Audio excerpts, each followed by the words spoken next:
Avez-vous déjà ressenti dans votre cœur qu'un grand changement est en train de se produire dans le monde, que quelque chose d'énorme se prépare et que le retour de Jésus est proche? La Bible nous avertit clairement. Voici, je viens bientôt. Apocalypse 22, 12. Les signes sont là, les prophéties s'accomplissent sous nos yeux, et il est plus urgent que jamais de se préparer spirituellement. Jésus nous appelle à être vigilants, à rester fermes dans notre foi et à résister aux tentations du monde. Mais comment réagir face à cette pression grandissante de contrôle et de soumission? Comment rester fidèle à Dieu dans une époque où tout semble nous entraîner vers un système de domination? Ce n'est pas le moment de vivre dans l'ignorance, c'est le moment d'agir. Dans cette vidéo, nous allons vous révéler les vérités profondes des Écritures qui vous guideront à travers cette période turbulente. Ne laissez pas le monde vous dévorer. Apprenez à vivre par la foi, à refuser la marque de la bête et à garder votre regard fixé sur l'éternité. Le chemin est étroit, mais la récompense est immense. Le terme reset, réinitialisation, est devenu de plus en plus fréquent dans les discours politiques, dans les médias et même dans les documents officiels des gouvernements et des grandes institutions financières. Ce terme, qui dans son sens le plus simple signifie un nouveau départ, est utilisé de manière croissante pour décrire ce que beaucoup considèrent comme une nécessité urgente de réorganiser les systèmes mondiaux, notamment en ce qui concerne les systèmes économiques et financiers. À chaque crise mondiale, ce mot semble revenir, comme une invitation à tout remettre à zéro, à repenser l'ordre établi et à proposer de nouvelles solutions face aux défis de l'époque. L'histoire nous montre que, après des périodes d'instabilité et de bouleversement, les sociétés ont toujours cherché à réinitialiser leurs systèmes économiques pour repartir sur de nouvelles bases.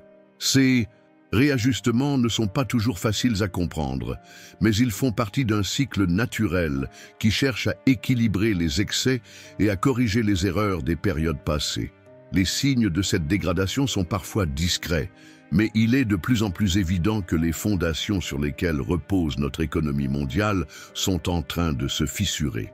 Des dettes souveraines massives, des marchés boursiers volatiles et des crises économiques récurrentes sont des indicateurs que quelque chose de plus grand se prépare. Cette crise, bien que subtile dans ses manifestations immédiates, est un prélude à ce que certains appellent le grand reset.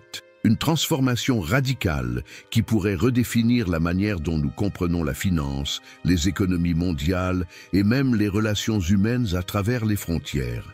Les monnaies numériques, notamment les crypto-monnaies et les monnaies centralisées émises par les gouvernements, sont souvent proposées comme une solution pour les crises économiques mondiales. Face à des dettes colossales, à l'hyperinflation et à des systèmes bancaires en crise, ces monnaies numériques apparaissent comme un moyen de réguler et de stabiliser l'économie. En offrant une alternative aux monnaies traditionnelles et en facilitant les transactions à l'échelle mondiale, elles promettent de réduire les risques économiques et d'offrir une plus grande transparence. Cependant, derrière ces promesses se cachent des implications profondes sur la souveraineté économique des individus ainsi que sur la liberté de choisir comment gérer ses biens. L'identification par empreinte digitale, scan de la main ou reconnaissance faciale devient la norme. Et il ne faut pas longtemps avant que ces systèmes ne soient largement utilisés pour réguler l'accès aux ressources économiques. Des entreprises géantes comme Amazon, Mastercard, Visa et JP Morgan sont à l'avant-garde de cette évolution technologique. Elles jouent un rôle clé dans la création et la mise en place de plateformes qui permettent de lier directement les informations biométriques des individus à leurs données financières et économiques. Ce système de surveillance numérique pourrait, en un sens, remplacer les méthodes traditionnelles de gestion des transactions et rendre l'accès à certains services économiques ou sociaux directement dépendant de l'acceptation de ces technologies. Là, il est dit qu'une époque viendra où personne ne pourra acheter ni vendre sans avoir la marque Apocalypse 13, 17.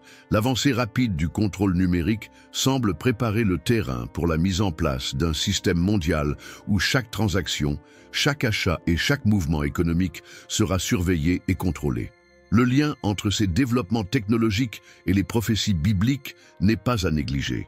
La possibilité de créer un contrôle total sur les individus à travers des moyens numériques est une réalité qui prend forme devant nos yeux et qui pourrait potentiellement se rapprocher des avertissements anciens relatés dans les Écritures, selon Apocalypse 13, 17, et que personne ne puisse acheter ni vendre s'il n'a pas la marque, le nom de la bête ou le nombre de son nom. Cette prophétie est l'un des avertissements les plus frappants de l'Écriture, prédisant une époque où l'accès aux biens et services sera strictement contrôlé par une entité centrale. Aujourd'hui, à mesure que la technologie avance à grands pas, il devient difficile de ne pas voir les parallèles avec les développements actuels.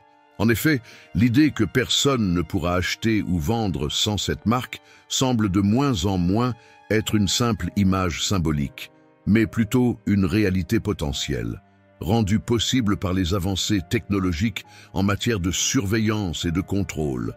Avec la montée en puissance des monnaies numériques, des cartes bancaires biométriques et des systèmes d'identification à distance, le monde s'oriente lentement vers un système où toute transaction sera surveillée et gérée par des moyens numériques. Le contrôle total sur les individus, leur capacité à acheter, vendre, voire même à accéder à des services de base, pourrait être totalement géré via des technologies comme les puces électroniques implantées sous la peau. Ces dispositifs, qui peuvent contenir toutes les informations personnelles et financières d'un individu, seraient utilisés pour garantir l'accès à la société de consommation. La possibilité de ces implants, biométriques, rendus nécessaires pour vivre dans un monde de plus en plus automatisé, fait écho à la description de la marque de la bête dans les Écritures, un symbole d'allégeance à un système qui dépasse l'individu. Il est décrit comme une figure charismatique, capable de séduire les masses avec des promesses de paix, de sécurité et de solutions globales. Bien que son apparence puisse être celle d'un sauveur, sa véritable mission est de conduire l'humanité vers un contrôle total et une soumission complète à un système mondial. Cette figure pourrait surgir à un moment de crise lorsqu'il semblera que le monde ait besoin d'un leader capable de résoudre les problèmes financiers, politiques et sociaux qui le secouent. Le danger réside dans le fait que ce leader, sous des apparences de paix et de prospérité, introduira un système qui, au final, privera l'humanité de sa liberté la plus précieuse, la liberté de choisir et de se connecter à Dieu de manière authentique. Cette prophétie nous invite à une vigilance constante, car la marque de la bête ne sera pas seulement un signe visible, mais un engagement profond et spirituel à un système contraire à la foi chrétienne. Le monde moderne est en train de bâtir un système où le contrôle sur l'individu devient de plus en plus totalitaire. À première vue, cette évolution semble être une simple amélioration de la vie quotidienne, des services plus efficaces, une sécurité accrue, un confort numérique sans précédent. Mais, en réalité, ce système mondial qui se met en place cherche à subjuguer l'homme dans son essence même. À mesure que la surveillance s'intensifie et que chaque aspect de la vie humaine devient connecté, un contrôle total sur nos actions, pensées et comportements devient possible.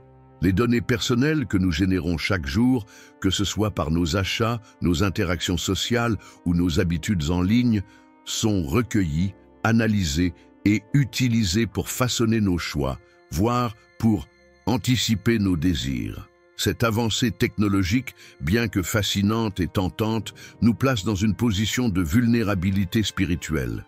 L'un des dangers les plus insidieux de ce système est qu'il conditionne l'accès aux ressources, qu'il s'agisse d'emploi, de services de santé ou même d'alimentation, à nos comportements. Si un individu ne se conforme pas aux normes imposées par ce système, il risque d'être exclu ou, pire encore, d'être privé des moyens nécessaires à sa survie. Cela nous amène à une question fondamentale. Jusqu'où sommes-nous prêts à sacrifier notre liberté, notre foi et notre âme pour obtenir un confort matériel et une sécurité illusoire? La dépendance technologique devient alors une forme subtile de manipulation, où la quête de confort et de sécurité nous éloigne peu à peu de Dieu, et où le consentement à ce contrôle systématique devient un engagement à se soumettre à une autorité humaine qui ne sert pas la volonté divine. Le chrétien doit garder la foi, résister à l'apostasie et aux séductions du monde. Cela signifie être conscient des pièges tendus par ce système et ne jamais permettre à nos désirs matériels de prendre le pas sur notre relation avec Dieu. Comme Jésus nous l'a enseigné dans l'évangile de Matthieu, « Nourrissez-vous de ma parole, et vous aurez la vie » Matthieu 4,4. Il est essentiel que chaque croyant demeure enraciné dans la prière, les Écritures et la communauté de foi, afin de résister aux tentations du monde et aux mensonges qui circulent autour de lui. La vigilance spirituelle est la clé pour ne pas tomber dans les pièges du contrôle mondial, car, comme l'Apocalypse nous avertit, ce système s'appuie sur la séduction et l'illusion de pouvoir pour détourner les âmes de leur véritable destin éternel avec Dieu. Le livre de l'Apocalypse, de Daniel, de Jérémie, ainsi que les évangiles de Luc et de Matthieu, sont des sources de sagesse prophétique qui nous montrent comment rester fidèles à Dieu dans un monde et plus en plus hostile à la foi. Les alertes bibliques sont claires. Un système mondial de contrôle se met en place, avec des séductions qui peuvent faire tomber même les plus croyants. Mais ces mêmes Écritures ne nous laissent pas dans la peur ou l'incertitude. Elles nous offrent des principes de préparation spirituelle qui nous fortifient et nous encouragent à persévérer dans la foi, peu importe les pressions externes.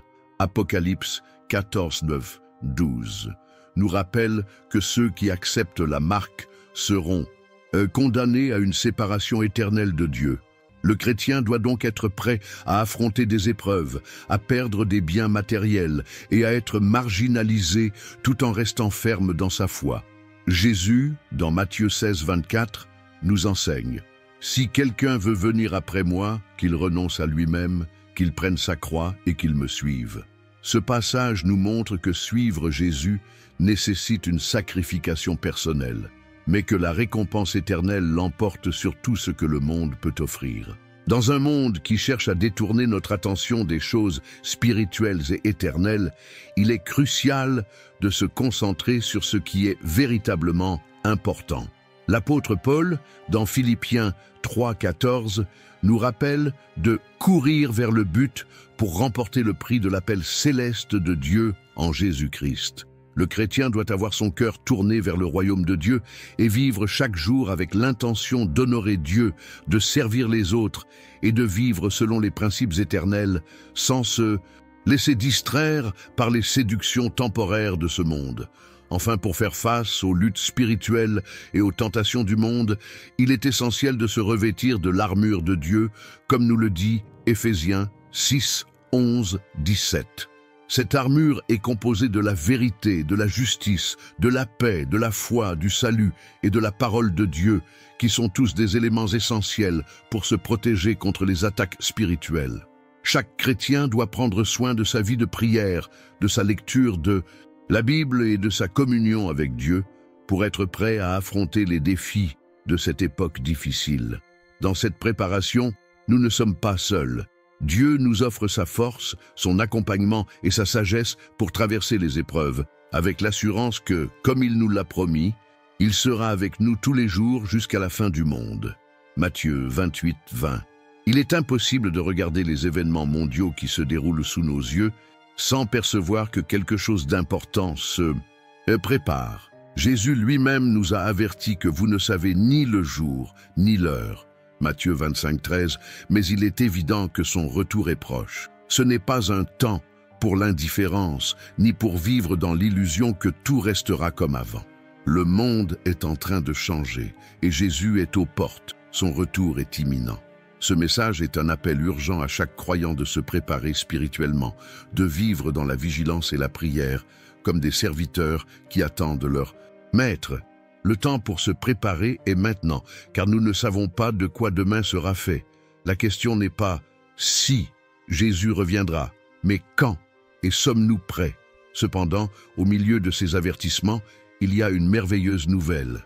Dieu est toujours au contrôle. Quelle que soit l'apparence des événements, nous pouvons avoir confiance que l'histoire est entre les mains de notre Créateur. Il n'est pas surpris par les turbulences de ce monde, et il a déjà établi un plan de rédemption qui dépasse tout ce que l'humanité peut imaginer. Le livre de l'Apocalypse nous montre que, même dans la période la plus sombre, Dieu est souverain, et sa victoire est certaine. Il nous appelle à être fidèles, à ne pas céder à la peur ni à la tentation du monde, car nous savons que, à la fin, le triomphe de Dieu est assuré. Ce message de foi et d'espérance est notre ancre dans ces temps tumultueux. Dans ce contexte, il est essentiel de résister aux séductions du confort et de la sécurité matérielle que le monde nous offre. La foi chrétienne ne nous appelle pas à rechercher le confort ou la tranquillité dans ce monde, mais à vivre par la foi et la fidélité à Dieu, en dépit des pressions extérieures. Nous ne devons pas nous laisser emporter par les promesses de solutions rapides et de sécurité dans ce système mondial, mais plutôt fixer nos regards sur l'éternité. Comme Jésus nous a enseigné, celui qui perd sa vie à cause de moi la trouvera. Matthieu 16, 25. Le vrai confort, la vraie paix, ne se trouve pas dans la prospérité temporaire, mais dans la fidélité à Dieu et dans l'espérance d'une vie éternelle à ses côtés. Ce monde, bien qu'il semble prometteur et stable à certains moments, n'est qu'une illusion passagère. Le seul véritable refuge se trouve dans l'armure de Dieu, dans une vie vécue dans la vérité, l'amour et l'espérance qu'il nous offre.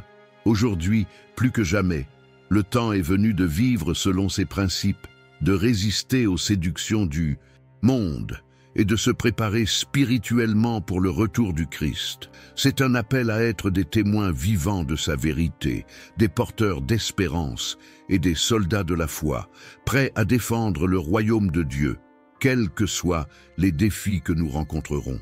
Que choix ferez-vous face aux temps qui viennent? Serez-vous prêt à résister aux pressions du monde et à rester fidèle à votre foi?